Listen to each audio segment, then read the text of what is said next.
Hello, everybody. Good evening. Well, I just got back from hosting a 5-day retreat in Vermont, and I had made Ganesha the patron deity of the retreat. In fact, I painted the beautiful painting over there for the retreat. And while we were there, we did a lot of Ganesh mantra and Ganesh chanting, and I also read stories about Ganesha, the elephant head deity, to the retreat goers. And I don't know about you, but I love stories, and I love stories about mythology and from religion. And I'm a big fan of Ganesh. Many of you may know I lived in an ashram for 7 years. So Ganesha is very, very near and dear to my heart. I've had this book for many years called The Broken Tusk, Stories of the Hindu God Ganesha, retold by Uma Krishnaswamy. And I think it's a very, very sweet book about stories of Ganesh. And I just thought it'd be kind of fun to hop here on YouTube Live and do some out loud reading. I dropped a link to the book in the description. So if you like the stories that I'm reading, please go ahead and support the author by buying a copy of her book. For those of you who don't know much about Ganesha, I am going to start with a preface that gives you a little bit of a background about him. So please get comfortable. You can grab a seat, lay down, do what feels cozy for you, and get ready for some story time, because who doesn't love stories? In the legends of the Hindu people of India, Ganesha is a god with an elephant head and a human-like body. He is the son of Parvati, the goddess who takes many forms: mother, protector, ferocious destroyer of evil. His father Shiva was once saved the world by swallowing the poisons emerging from the ocean of milk when the gods and demons churned it. Ganesha is wise and fat, often impulsive, making an occasional mistake, but always filling the world around him with laughter. He loves sweets and rides a tiny mouse. Ganesha is sometimes shown with 2 arms and hands, sometimes with 4, even in one depiction with 10. He holds many tools in his hands and is usually pictured carrying some combination of these things: a goad, a type of handheld spur used by elephant drivers. It symbolizes good judgment that urges people into good actions. A noose to snare obstacles and sweep them out of the paths of people. A mudaka, or sweet dumpling. The mudaka is a symbol of joy. That's what I painted mine with. He's got a mudaka ball in his trunk and also is holding a bowl of them. Many kinds of weapons, such as axes, swords, or bows. The broken tusk, standing in for sacrifice.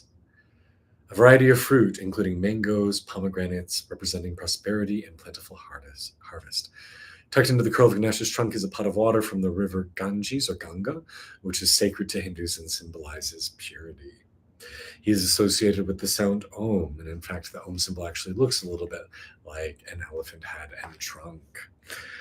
He's also associated with the symbol of the swastika, which unfortunately was co-opted by the Nazis in the 1930s and turned into a symbol of hate. But in fact, a swastika actually it means "it is well." It is well, so an unfortunate perversion of that.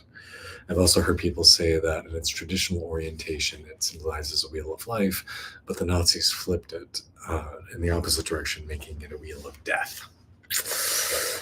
So that's a little bit about Ganesha, the elephant-headed deity. He is the god of beginnings and temples, doorways, transitions.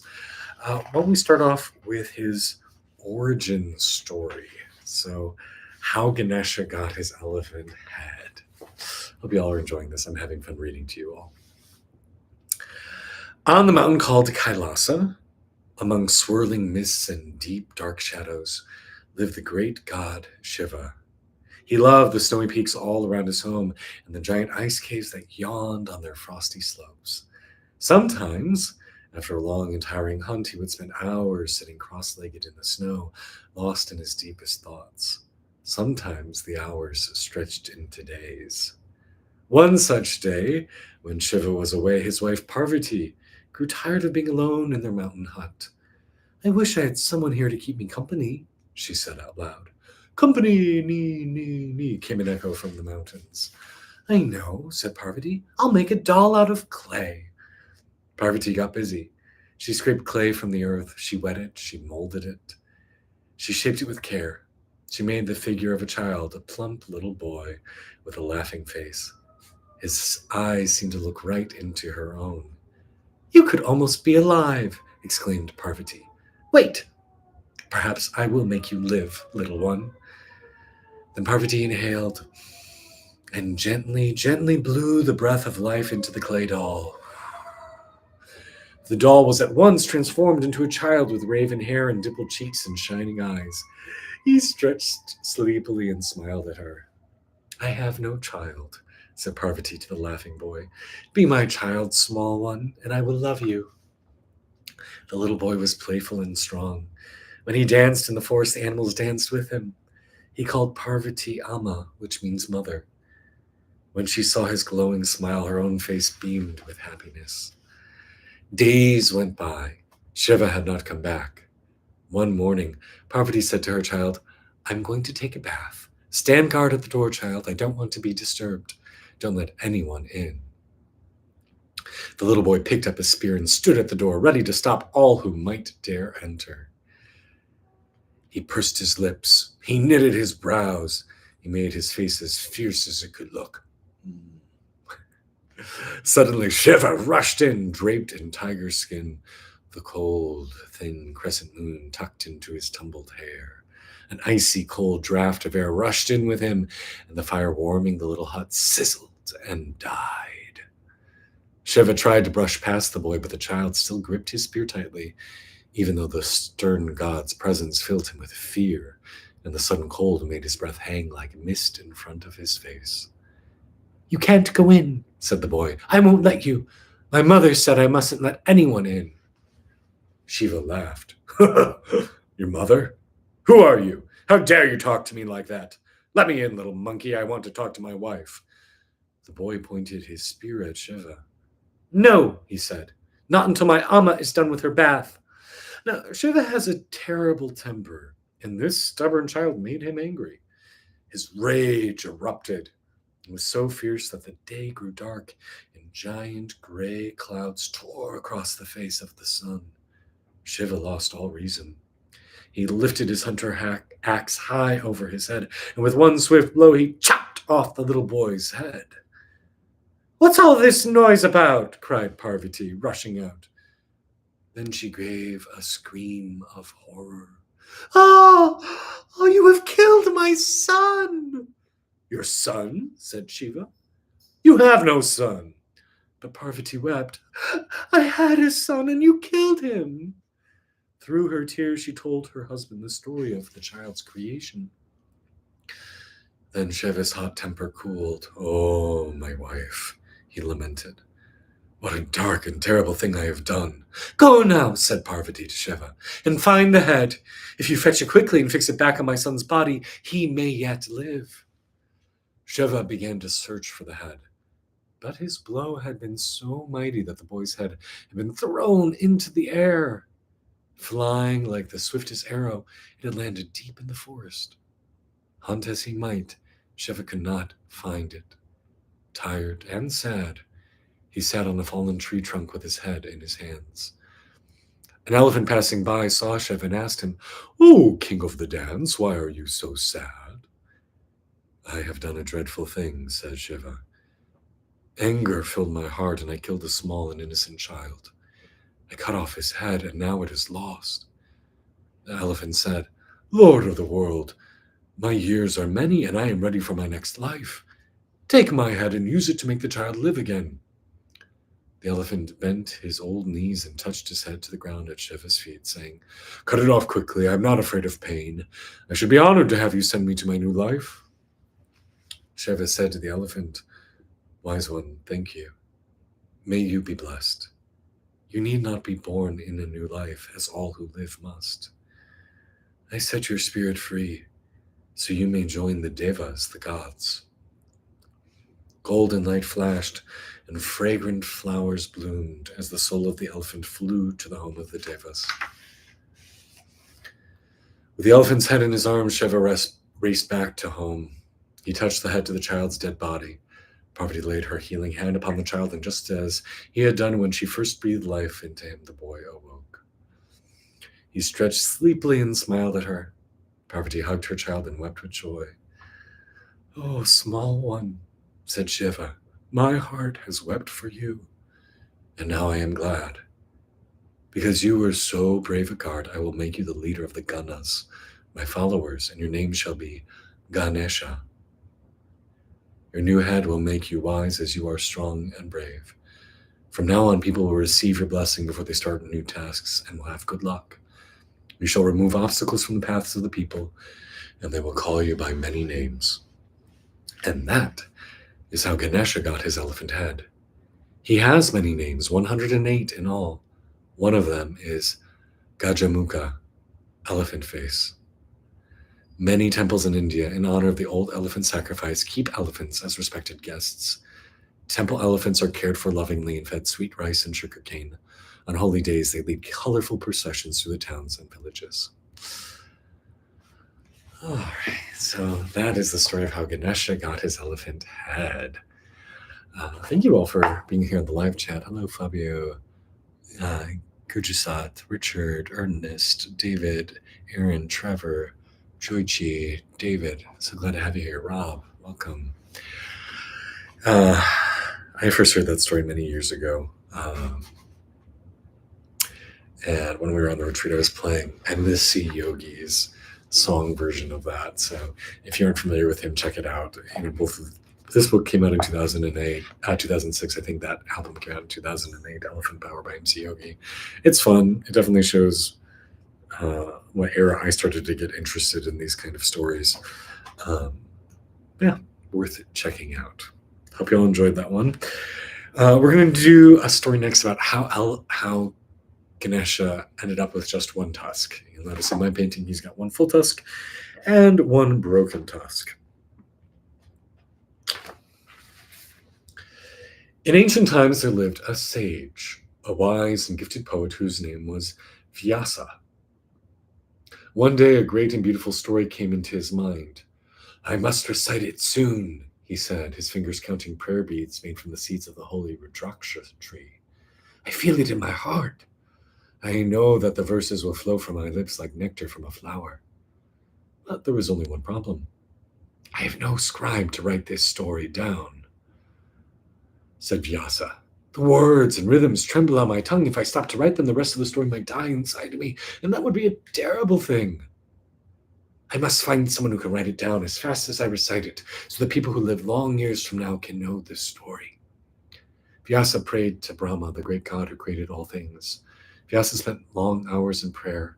He prayed in silence and in song. He prayed in sunshine and in rain, in daylight and in darkness. He neither ate nor slept, and small ants built hills between his toes, and creeping vines began to climb up his body. In time, Brahma appeared to him in a blaze of white light. Vyasa opened his eyes, and they were bright and hot with the power of his meditation.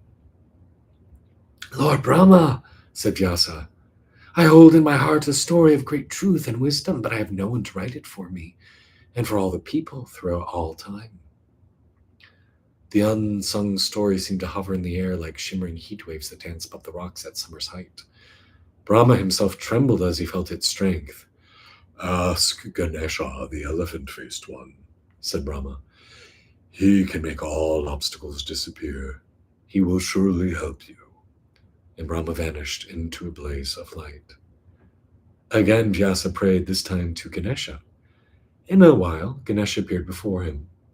Vyasa implored, "O dancing god with the elephant head, who can hold the world in your great belly, do me the honor of being my scribe. Write down the story with which my mind overflows, so others may read it and learn from it." "What is this story?" rumbled Ganesha. Vyasa said, "It is the story of life and death, good and evil, war and peace." Ganesha laughed, and his enormous belly shook. In lakes and ponds and temple tanks, the pink and white lotus flowers burst into bloom and flooded the air with a magical scent. "Me?" he asked. "There are many stories in the world. No doubt yours is filled with marvels, but why ask me?" "Lord of the planets," said Vyasa, "problems and obstacles melt away when you come near. Help me." Ganesha frowned, and the lotus blossoms closed and drooped, and clouds lowered. And then he laughed again, and the skies cleared. The flowers shook off water droplets and opened once more. All right, sage Vyasa, said Ganesha. I'll be your scribe, but on one condition. In telling your story, you must not rest or stop for any reason. If you do, I'll stop writing and go away, and the story will stay half written. Vyasa thought. At length he said, You of the long trunk and lotus feet, I bow to you. But I too have a condition. I won't stop while I tell my story, but you must understand all that I sing as I sing it. You must grasp every word before you write it. Oh, very well, said Ganesha. He laid down all the things he usually held in his forearms, a goad and noose, sweet dumplings and an axe. He set down the pot of sacred water from the river Ganga that nestled in the curl of his trunk. He crossed his mighty legs, adjusted the jeweled crescent moon on his forehead, and announced, I am ready, most holy one. Vyasa sat up straight, he cleared his throat and began. Om. He chanted, singing the sound that is the sound of creation, the sound that the universe made when it first began. The note was deep and strong. It echoed up mountains and down valleys till all the world knew that Vyasa had begun his story. Om, chanted Vyasa. Listen. Long ago, when the ocean was milk, this story has its beginning. At the sound of Vyasa's story, the creatures of the earth grew silent and still. It was a story of cousins who loved and hated and fought each other, of power, of friends and enemies, joy and sadness. It was a story about life and everything it holds, both good and evil. For hundreds of days and hundreds of nights, the story rang out. Who hears this tale shall find with ease the path to eternal life, sang Vyasa. Who tells it shall bestow a gift more precious than jewels. All the time as Vyasa chanted the verses, Ganesha wrote, fast and furious. Vyasa was careful not to pause, but as time went on, he grew a little tired. So once in a while, just to give himself time to think about the next part of the story, he would throw in some difficult words or a long roundabout sentence. Ganesha, grumbling to himself, would have to stop for a moment and try to understand what Vyasa had just said before writing it down. Sometimes, just to make sure Ganesha understood, Vyasa had to use many words of explanation. Suddenly, the rhythm of writing and listening, so much like the ebb and flow of the tides, was rudely interrupted by a small cracking sound. My pen! Muttered Ganesha. Worn with so much use, Ganesha's pen had broken. He looked around for something else with which to carry on his writing. Only soil and grasses were all around. Ganesha took a quick look at Vyasa. The poet was taking a deep breath, getting ready to begin the next verse. Now, Ganesha had long, elegant tusks, polished and pearly smooth with fine, sharp tips. Reaching for his right tusk, he quickly flexed his muscles and snapped it off. Without missing his stroke, he dipped into the ink and used the broken tusk to continue writing the verse that Vyasa had already begun to recite. It took Vyasa 3 years and 100,000 verses to complete the tale. The Devas and Asuryas and people who lived in the 3 worlds all gathered to listen. The sun and moon seemed to stand still to hear it. At length, the great poem came to an end, with the last faint echoes of the very last words. Now the Devas showered rose petals on Vyasa. Ganesha yawned carelessly, stretched and rubbed his great belly in satisfaction. People cheered. Music echoed through the skies. Even the Asuryas, enemies of the gods, were silent in amazement. From that time to this, Hindu children are told tales from the Mahabharata, the story Vyasa dictated to Ganesha. They hear it at bedtime and at play. It tells of right and wrong, duty and respect and loyalty. Statues of Ganesha sculpted through many centuries show him with a broken right tusk. He holds the broken piece in one hand so that all people who see him might remember how Vyasa and Ganesha struck a bargain and kept their promises to each other. As a result, one of Ganesha's names is Ekadanta, one tusk. Writers say he is their special friend and helps them when they have difficulty transitioning their thoughts into words. And often in the jungle, old bull elephants who have lost a tusk remember him fondly. So that's the story of Ganesha's Broken Tusk, the title of the book I'm reading from, The Broken Tusk, Stories of the Hindu God Ganesha by Uma Krishna Swami. I'm looking at my bookshelf right behind you. Flip around for a second. Hey, bookshelf. And you'll see right there, I have my copy of the Mahabharata that I actually read in high school as part of my high school's language curriculum, oddly enough, for being an American. That's not the sort of thing that usually gets taught. Um, but it was really cool to have that connection with that text from a pretty early age. Well, I hope you guys are enjoying story time with Kaylin about the elephant deity Ganesha. For those of you who are just joining, I just returned from a 5-day spiritual retreat I was running with my husband Anthony, and our patron for the retreat was Ganesha, since the big theme of the retreat was letting go. I thought it would be fun to share a couple stories about Ganesha, since I was sharing some of them on the retreat. And I love mythology, I love stories, so I'm just enjoying getting to share with you. Let's talk about how Ganesha changed the rhythm of the moon. Ooh. Ganesha was very fond of sweets. There was one thing he especially adored, a dumpling called a mudaka, which I pictured in my painting I just made of him. Hey, he's holding them. He's got one in his trunk. A mudaka has a steamed wrapping made of rice flour and a filling that absolutely bursts with coconut and dried fruit. Mudakas are sweetened with jaggery, which is rich and flavorful and made by drying the juice of sugarcane. Whenever Ganesha saw a dish of mudakas, he had to stop to eat one. Of course, once he'd eaten one, he had to eat another. I feel a little bit like Ganesha, especially when it comes to dark chocolate. Then another, and then another, until the dish, in no time at all, was empty. One day, the people of Earth were preparing for a special feast. In a village house, someone had set an enormous platter of mudakas to cool. Aha! Cried Ganesha, following the aroma, his trunk twitching with delight. My favorite food. He hurried past the low mud wall that stood around the thatched house and slipped in through the small wooden gate.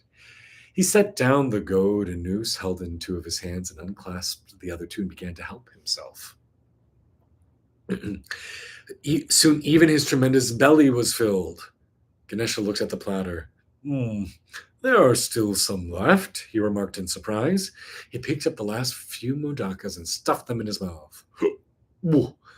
That was good, he said, climbing up on Mushika's back, his little mouse that he rides around on. Let us go. The mouse started up obediently. At that very moment, a snake slithered across the threshold. Mushika, startled, tripped, and his master went flying off his back. Alas, Ganesha's great stomach was like a sack that is too full and can hold no more.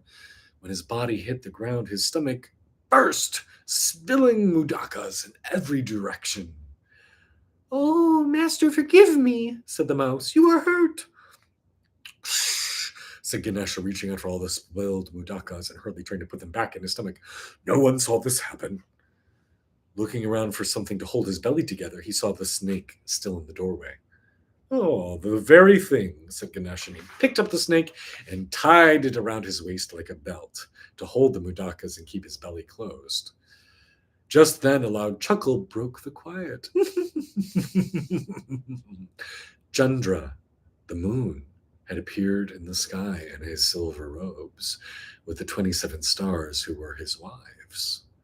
He peered through a window and laughed out loud at Ganesha's plight. You call yourself a mighty god? Just look at you, you greedy creature. Ganesha's temper flared.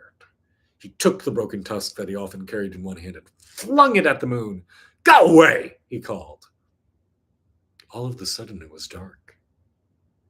The silver disk of the moon, struck by the piece of broken tusk from Ganesha's angry hand, was gone. The sky was still and black. The stars trembled in fear and sudden loneliness. All creation seemed to stop in dismay at Ganesha's anger. Then the heavens burst forth with tears of rain. Even the Devas pleaded, Change your mind, O Lord of the planets. Undo what you have done. What have I done? Said Ganesha, suddenly coming to his senses. I have destroyed the balance of day and night. How can I possibly restore rhythm to the universe? Ganesha was silent for a while, and then he said, Oh, Chandra, listen well, for this shall be the rhythm to which you will wander the skies. You shall grow larger every day for 15 days, until you are once more the glowing circle you were in the heavens. Then, to remind you not to mock others, you shall grow smaller for 15 days until, before you disappear, you shall look just like my broken tusk. This is how you must journey through the months, proud moon, over and over for all time. Then Ganesha gathered up his goad and his noose and his dignity. He picked up his piece of broken tusk from the ground where it had landed and mounted Mushika for the journey back to his mountain home. He was never quite as greedy again, and he still wears the snake around his middle. As for you on Earth, remember this well. On the day of Ganesh Chaturthi, which comes around on the fourth night after the new moon every August or September, make sure you do not look at the moon. He will only just be coming out of hiding and deserves to be ignored on that day, for he feels ashamed of himself for laughing at Ganesha. I got a little visitor. Hello. Come on. Hey, buddy. Looks like Galileo Aloysius joined us for story time. Hello, Mr. Galileo. Are you enjoying stories about Ganesha? Oh, you are. Should I tell another one? Yeah? Okay. I'll tell another one. Hope you are all enjoying. I'm enjoying sharing some stories of Ganesha with you. Apparently, is Mr. Galileo Aloysius. Yes, he's a good boy. He's a very good boy. You're a very good boy. You are. Very good boy. Thanks for saying hello. You're a good boy. All right, shall we do one more? Let's take a look. Which one shall we share? How about... Oh, let's do two more. How about that? 38. I think this one's a short one. The Dance. Once, when Ganesha was just a youth, he was walking along a forest path, listening to the calls of the birds in the treetops and stretching his trunk to breathe in the warm, damp scents of the summer. His feet dug into the soft green mosses of the forest floor. He pulled a piece of fruit off of a tree branch and stuffed it carelessly into his mouth, swishing its juices over his tongue joyfully. In his delight at this beautiful day, Ganesha forgot to look at the path ahead of him. Rounding a corner, he bumped into Brahma, who was walking deep in thought on his way to the river. The bump quite knocked the breath out of Brahma. Jolted rudely out of his pleasant reverie, Brahma glared at Ganesha. Son of Parvati, said Brahma, and the anger in his voice spilled out into the woodland summer so that the ants hauling grains of rice to their anthills stopped in their tracks and trembled with fear. Son of Parvati, I. But the curse he was about to pronounce upon this impetuous youngster with an elephant head died before it was born. For Ganesha, seeing that Brahma was angry, had begun to dance. At first his big belly shook and his feet thudded noisily on the forest floor. The thawing creepers swung away in alarm, and hordes of chattering black-faced monkeys retreated to the very tops of the trees, gathering their small babies to their underbellies as they scurried up. But as Ganesha concentrated, his fat body took on an elegance all of its own, and his dance was as beautiful as the rhythm of the tides and the music of the stars. Brahma's frown, trying hard to stay on his face, melted away, and he broke into a smile. Truly you are the son of Shiva, Ganesha, said Brahma. Like the strokes of the pen that end each verse of a poem, Shiva's dance ends each cycle of creation. But your dance has the laughter of creation itself, the joy of the universe. Ganesha stamped and whirled, and the crescent moon glowed on his forehead. The birds sang in time, and the monkeys hammered out the beat on the tall tree trunks. Thum, tickara thum, thigh, tickara thigh. Ganesha did a final whirl, ending with his feet planted squarely on the ground. He faced Brahma laughing and held his right hand palm facing out in the gesture of blessing called the Abhaya Mudra. Brahma bowed to Ganesha in respect. You who are young, yet have such exquisite dancing in your soul, I bow to you. I was about to curse you for interrupting my thoughts, but now I bless you instead. Oh, Ganesha. You'll be known by people as the master of dance. All who perform this art in town and city, in temple and in court, must invoke your blessing. May it be so as long as the earth shall live. Today, in the classical Indian dance style called, I don't know how to say this word, Bharatanatyam, Ganesha's gesture of blessing, the Abhaya Mudra, means be not afraid. Even today, every performance begins with a special brief dance that recalls Ganesha's grace and seeks his blessing. Yay, story time! Hope you're enjoying. Again, reading from The Broken Tusk by Uma Krishnaswamy. The Wishing Jewel. On the banks of a river in a small thatched hut among groves of banyan trees, there lived a rishi, holy and wise, called Kapila. One day he sat meditating in front of his hut when a young prince called Kana happened to be by with a hunting party of 1,000 men. Now, Kana was the son of a king called Avijita, and he was a young man spoiled by the pleasures of royalty. Shiva himself had once blessed Kana with great fighting strength. "Welcome to my humble home, young prince," said Kapila. "Will you allow me to honor you and your followers with a feast?" "A feast?" scoffed Kana, casting a scornful eye upon the thatched roof of Kapila's hut, its threshold bare except for a simple rice flower design drawn upon it by the rishi's wife. "What feast can you give me, old man, in this hovel you call a home? I am born into a royal family and used to the ways of the court." Kapila's gaze grew stern, but his voice was calm. "The eye, my son, does not always see all there is," he said. He took from around his neck a gold chain which there hung a pendant the size of a walnut. The gemstone that made it and its many facets caught the sunlight, turning it all the colors of the rainbow and cast them all around the river banks and on the water so that the deer cropping grass looked up and were dazzled.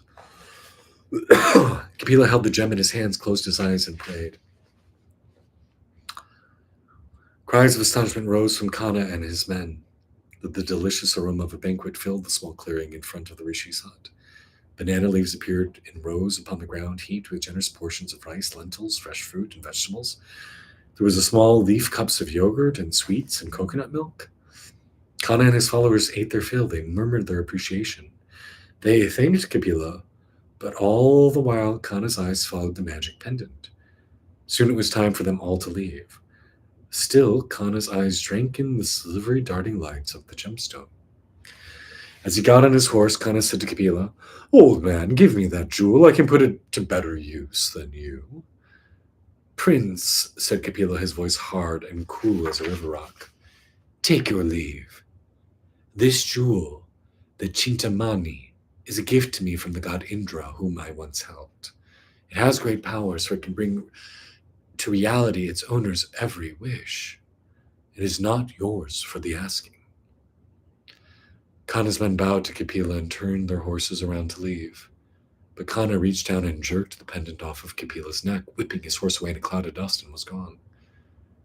Kapila's eyes were sad as he prayed to Vishnu. "Lord of peace, Lord of justice, this is a vain prince indeed," said Kapila when Vishnu appeared before him. "Tell me what I must do to get the Chintamani back from him. With its power and his arrogance, he can do great harm." Vishnu replied to Kapila, "Beware of Prince Kana. He has great strength in battle. It is a gift to him from Shiva. Only Ganesha can help you because only he has powers equal to Shiva's." So Kapila sat on the great hard rock and meditated upon Ganesha. Soon Ganesha spoke to him in his deepest thoughts. "I will help you, holy sage," said Ganesha. "The Chintamani is a dangerous toy in the hands of a greedy young prince." As the Prince Kana slept one night soon thereafter, he had a strange dream. He was on a battlefield, leading his army of 1,000 warriors against the rishi Kapila. In the dream, Kapila too had a huge army. Kana's men were beaten back, wave upon wave of them. Then a warrior with an elephant head, surrounded by golden flames and with the strength of 100, appeared in Kana's dream. Fear wrapped its chilly arms around Kana's heart, and he awoke, trembling. "I must lead my army against Kapila," said Kana to his father Ajavita, "for I fear he will strike first, and then I am doomed." The king shook his head in sorrow. Son of my body, he said to Kana, I will pray for your victory, but I tremble for you, for I too see doom, and it lives in your eyes. Kana brushed aside his father's words, gathered his massive army, and prepared for war. In the morning, he led his forces to battle. Just as in the dream, Kapila was waiting for him. Prince Kana, said Kapila, I do not wish to fight with you, but if you want battle, I am ready. He turned to the ranks of warriors lining the riverbank behind him and said, Noble soldiers sent by Ganesha, may your victory be swift. The battle was fierce. As Kana's dream had predicted, the warriors who fought for the Rishi, Kapila, defeated wave upon wave of Kana's own men.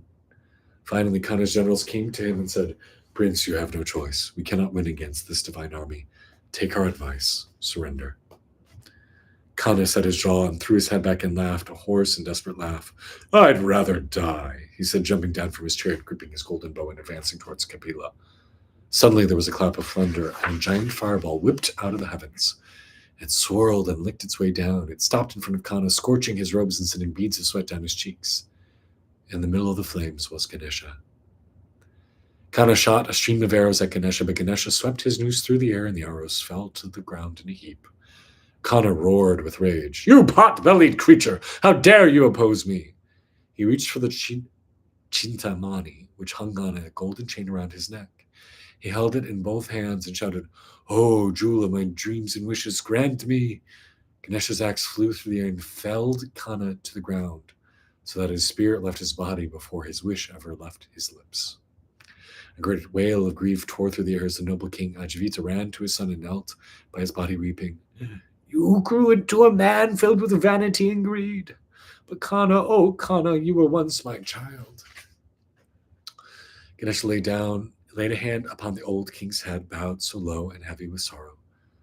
Let the world fall silent for a moment, said Ganesha, so that we all may remember how great a warrior lived as Kana before he was ruined by greed and selfishness. Now his spirit is free and will not need to be born again. And once the birds stopped twittering and the crickets stopped chirping and all of creation was quiet for an instant, King Ajivita took the jewel, the Chintamani, off the body of his son and handed it to Kapila, saying, Keep it safe, Holy One. It must cause no more war. Kapila, in turn, gave the gleaming jewel to Ganesha. My heart is sick of bloodshed, he said. Others like Kana may come with evil in their hearts seeking the bauble. Will you guard it for the world, Ganesha? Ganesha laughed, the first sound of cheer on this day of sadness. I have plenty to hold in my hands, he said, but I know someone who is loyal and watchful and knows just where to hide treasures such as this. And Ganesha handed the Chintamani to his trusted mouse, Mushika. The little mouse gripped the shining jewel in his mouth. His eyes gleamed and his whiskers twitched. He looked up at Ganesha as if to say, Is our job done for the day, master? Images of Ganesha and Mushika sometimes show the wishing jewel, the Chintamani, in Mushika's mouth, ready to be hidden away from the Kanas of the world. Well, I hope you've enjoyed these stories of Ganesha. I love these kind of stories. Yes, they're meant for children, but there's a special energy about them. You know, these spiritual beings like Ganesha, like all the deities in every tradition, have a special vibration. And so when we tell their tales and we say their prayers and we do their mantras and visualize them, it can have a really profound effect on us. So I would just encourage you, take a moment, take a breath, notice what's arisen within you as you heard these tales. And I hope it's brought you some joy and some laughter today.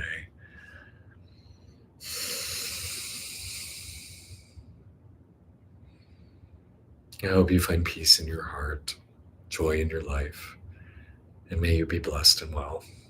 Thank you for joining me and sending you well wishes wherever you are in the world.